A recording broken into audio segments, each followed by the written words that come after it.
Visi regbio bičiuliai, jau antrą kartą šiandien sveikinuosi su jumis iš Šiaulių, iš Leoporių gatvėje esančio stadiono. Antrosiose šios dienos rungtynėse Vairas Kalvis jų poja su Baltic Excel Livonija.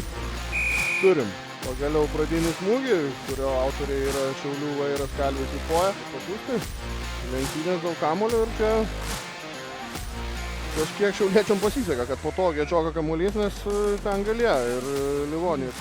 Turėjom sunkią kovą, žaidėm prieš vieną iš geriausių lygos komandų tiek sudėtim, tiek managementu. O kas lėmė pergalę bankuotą, tai mes antrą kėlinį išleidom savo jaunimo, kurie įgavo geros patirties ir tas toks sviravimas atsirado, nes jaunimas dar nėra tiek užgrūdinti, kiek vyresni žaidėjai. Pirma pergalė sezone, turbūt labai svarbi tiek turnyrinės lentelės prasme, tęsiant kovą dėl tos top 4 pozicijos. Bet ar ta pergalė svarbesnė būtent žiūrint į turnyrinę lentelę, ar mentaliai rūbiniai vyrams, kad vėl būtent grįžot į tą pergalių kelią? Tai svarbi ir mentaliai, svarbi ir turnyrinė lentelė. Mes, kaip sakau, nežiūrim toliau, žiūrėjom šią savaitę pirmą treniruotės, po to šis mačas, dabar sekantis žingsnelis pirmadienis, treniruotės ir taip toliau.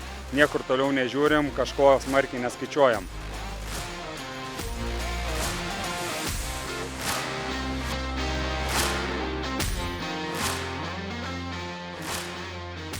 It was a tough game. They were pretty good in the breakdown today. Turned a lot of ball over, which made it tough for us to build momentum and really get into the game. But yeah, big ups to them. Congratulations to them. The game without not the happy end, but the bonus point at the end of the match, how crucial it can be at the end of the season. Yeah, exactly. It means a lot. Even though we got the loss, the bonus point could really make a difference at the end of the year for us. So I'm pleased that we got there with that, but it would have been nice to get a win away, but it wasn't our day today, unfortunately.